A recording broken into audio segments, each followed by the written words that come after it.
Si nos dijeran que es posible ir a pie desde Rusia hasta Estados Unidos, o que hay un lugar en el que podemos ver el mañana, seguramente desconfiaríamos. Aunque hay dos islas que permiten estas y varias particularidades más.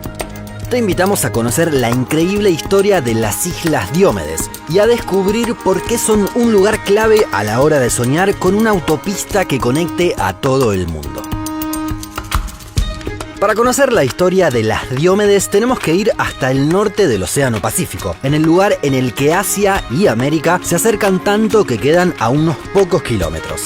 Allí nos encontramos con la Diómedes Mayor, al oeste, que pertenece a Rusia. Solo 3,7 kilómetros hacia el este se encuentra Diómedes Menor, que pertenece a Estados Unidos. La isla rusa, llamada Imaqlik en el idioma esquimal local, tiene 29 kilómetros cuadrados. Pertenece al distrito autónomo de Chukotka, que se encuentra en el extremo noreste de Rusia. Y actualmente está deshabitada por una razón que ya conoceremos.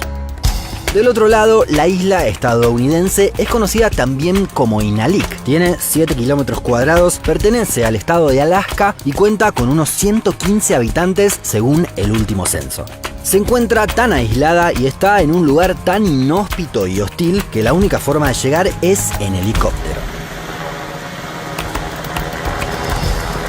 Al encontrarse sobre el paralelo 65 norte se podrán imaginar que el clima no es nada benigno. Las bajas temperaturas que se registran provocan que durante varios meses en el año el agua esté totalmente congelada.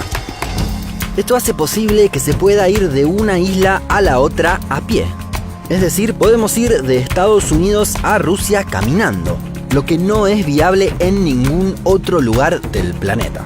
Esto es posible en la teoría porque en la práctica es ilegal, ya que no hay aduanas en ninguno de los dos lugares. Históricamente, las islas eran ocupadas por los mismos grupos indígenas que vivían a uno y a otro lado de la orilla. Sin embargo, todo empezó a cambiar en 1867. En ese entonces, Estados Unidos le compró a Rusia todo el territorio de Alaska. Se determinó que el límite entre ambas naciones quedaría justo a mitad de camino de las Islas Diómedes, en pleno estrecho de Bering. De esta forma, los pueblos que habitaban quedaron uno en cada país. En ese entonces no fue tan relevante, aunque sí lo sería luego. Alaska tuvo que adaptar su calendario al resto de Estados Unidos, por lo que la línea internacional de cambio de fecha quedó entre ambas islas. Para colmo, como la Rusia zarista no había adoptado aún el calendario gregoriano, Alaska tuvo que saltar 11 días la fecha cuando fue adquirida por Estados Unidos. One reason for Alaska's importance is its geographical position, in the path of the air routes over the roof of the world.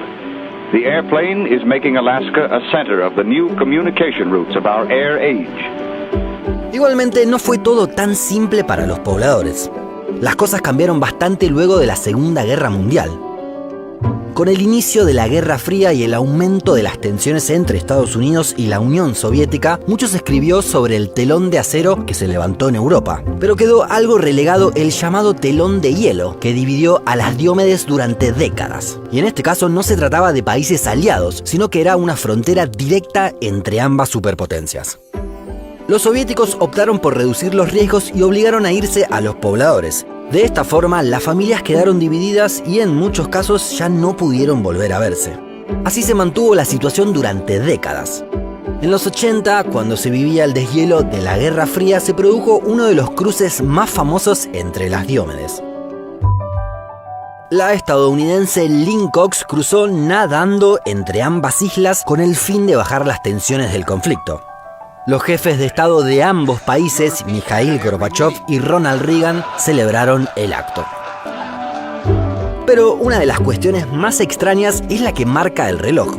Por más que la hora solar sea la misma, hay 21 horas de diferencia entre ambas islas. Por eso es que si del lado norteamericano son las 10 de la mañana de un martes, del lado ruso son las 7 de la mañana del miércoles. Entonces, si nos paramos en la Diómedes Menor y vemos hacia el oeste, podremos ver literalmente el mañana. Por otro lado, las Diómedes se encuentran en una ubicación que cobró más relevancia a nivel geopolítico. es que por el aumento de la temperatura a nivel global, toda la región ártica tiene más meses en el año en el que puede ser navegable, por lo que aumentó el flujo de barcos y de comercio. Pero sin dudas, el gran estrellato político de las Diomedes en nuestra época se dio en 2008. La gobernadora de Alaska en ese entonces, Sarah Palin, se postulaba a la vicepresidencia en la fórmula con John McCain. Quienes se oponían a ella la acusaban de no contar con suficiente experiencia para llegar al cargo. Let me ask you about some specific national security situations. Sure. Let's start with Russia. There are next-door neighbors, and you can actually see Russia from land here in Alaska. Do you consider a nuclear Iran to be an existential threat? En las Diomedes, como sabemos, esto es cierto, aunque Palin no las había visitado nunca. And I can see Russia from my house. Y cuando quiso explicarlo, bueno, no se le hizo fácil. It's funny that a comment like that was kind of made to, I don't know, reporters. Mocked? Yeah, mocked, I guess that's the word, yeah. Por algún motivo, en esas elecciones terminó ganando Barack Obama. Las islas Diomedes también cumplen un rol clave en una vieja fantasía de muchas personas. ¿Es posible construir una autopista que nos permita ir en auto por todo el mundo? Por ejemplo, podríamos empezar por África, recorrer Europa, cruzar Asia y luego ir hacia toda América. Bueno, entre África, Asia y Europa podemos hacerlo, ya que un puente sobre el Canal de Suez nos permite cruzar por tierra. Entre Norteamérica y Sudamérica deberíamos resolver el tapón del Darién, ya que ahí no podemos circular por tierra. Y entonces nos quedaría por ver cómo llegamos desde Rusia hasta América. Desde hace mucho tiempo se baraja la posibilidad de construir un puente que una ambos territorios.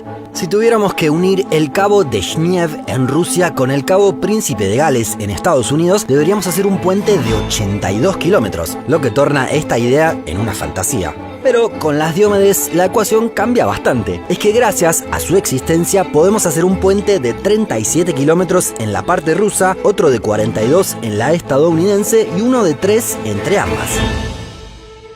Como la profundidad no es tan pronunciada y alcanza los 55 metros, se cree que sería posible su construcción, aunque habría una gran cantidad de cuestiones a resolver.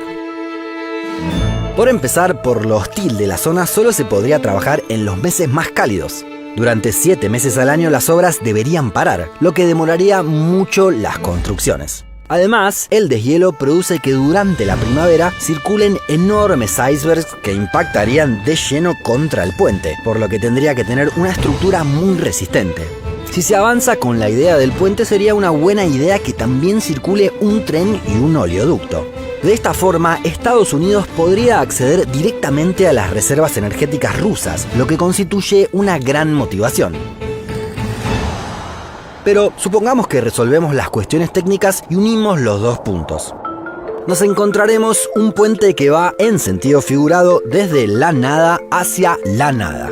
Del lado ruso solo tenemos una carretera hasta Magadán. Se trata de la Ruta de los Huesos, la misma por la que podemos llegar a Oymyakon, la ciudad más fría del mundo. Por lo que habría que construir otros 2.000 kilómetros para llegar al estrecho de Bering. Del lado americano no hay una situación mucho más cómoda. Recién en Fairbanks tenemos conexión para seguir hacia el resto del continente, por lo que habrá que construir hasta allí unos 850 kilómetros. Toda esta gigantesca obra de ingeniería tendría un costo que se calcula en 150.000 millones de dólares. Si bien es cierto que un oleoducto le daría un sentido económico, parece difícil pensar que se trata de un proyecto viable en la actualidad. Es que ya sea por barco o por avión tendremos opciones más económicas o rápidas según el caso. Este puente podría hacer que el ser humano vuelva a conectar lo que en algún momento estuvo unido. Es que hace 25.000 años, en la última glaciación, bajó el nivel de los océanos y toda esta zona era tierra emergida. Existe cierto consenso en que por ese lugar se produjeron migraciones y comenzó la población del continente americano. ¿Te parece viable la construcción del puente? ¿Sería útil o ese dinero podría tener mejores destinos? Déjanos tu comentario más abajo.